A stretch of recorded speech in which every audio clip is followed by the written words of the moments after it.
ஃப்ரெண்டோட வெட்டிங் ஷாப்பிங்க்கு கிளம்பியாச்சு. ஷாப்பிங்னாலே சவுகார்பேட், டி நகர் தான். ஃபஸ்ட்டு சவுகார்பேட் போகலாம், அதுக்கப்புறம் டி நகர் போகலான்னு பிளான் பண்ணியிருந்தோம். ஸோ அவளை டேரெக்டாக சவுகார்பேட் வர சொல்லிட்டு நானும் கிளம்பிட்டேன். அப்புறம் அவளை பிராட்வே பஸ் ஸ்டாப்பில் கூப்பிட்டுட்டு அப்படியே நாங்கள் ஷாப்புக்கு போக ஸ்டார்ட் பண்ணிட்டோம். ஃபஸ்ட்டு ஆரி ப்ளவுஸ்லாம் வாங்கலான்னு சொல்லிட்டு ஒரு கடைக்கு போயிருந்தோம். அங்கே போயிட்டு இந்த மிக்ஸ் அண்ட் மேட்ச் பண்ணி போட்டுக்கிற மாதிரி கொஞ்சம் கலர்ஸ்லாம் வாங்கி வச்சுக்கிட்டோன்னா எல்லா சாரிக்கும் பேர் பண்ணிக்கலாம் அப்படிங்கிறதுனால அந்த மாதிரி கலர்ஸ்லாம் கொஞ்சம் வாங்கிட்டு இருந்தோம். அப்புறம் இவங்க தான் பார்த்தீங்கன்னா நம்மளோட புது பொண்ணு காயத்ரி. அப்புறம் அங்கேயே 2-3 கலர் ப்ளவுஸ் எடுத்துட்டு அதுக்கப்புறம் பேங்கிள்ஸ் வாங்கணும்னு சொல்லியிருந்தா.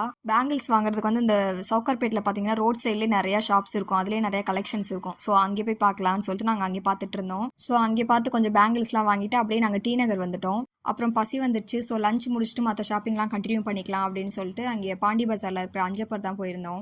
அப்புறம் அவள் பட்டு சாரிலாம் வாங்கணும்னு சொல்லியிருந்தனால பாண்டி பஜாரில் இருக்கிற வரமகாலட்சுமி தான் போயிருந்தோம். இந்த ஷாப்க்கு அப்போ தான் ஃபஸ்ட் டைம் போயிருந்தோம். ஸோ ஷாப்போட ஆம்பியன்ஸ் பார்த்தீங்கன்னா கோவில் செட்டப்பில் பண்ணி வச்சுருந்தாங்க. அது பார்க்கவே ரொம்ப அழகாக இருந்துச்சு. கலெக்ஷன் பற்றின ஐடியாவுமே சுத்தமாக இல்லை.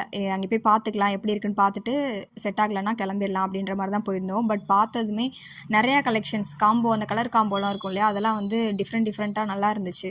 ஆக்சுவலாக அவள் எடுக்கணும்னு வந்தது 3 சாரீ, பட் கலெக்ஷன் நல்லாயிருக்கும் 4 சாரியாக எடுத்துக்கிட்டா. அப்புறம் எல்லா சாரியும் பில் பண்ணிவிட்டு அதுக்கப்புறம் ரிட்டன் போகும்போது பார்த்தீங்கன்னா கோவிலில் பிரசாதம் கொடுப்பாங்களா, அதே மாதிரி இங்கேயுமே தொன்னையில் சாப்பாடு வச்சு கொடுத்துருந்தாங்க. அதையும் சாப்பிட்டுட்டு அதுக்கப்புறம் ஃபைனலாக டீ கடையில் போய் ஒரு டீயை குடிச்சிட்டு அப்படியே நாங்கள் வீட்டுக்கும் கிளம்பிட்டோம். நெக்ஸ்ட் வீடியோவில் பார்க்கலாம். பாய்.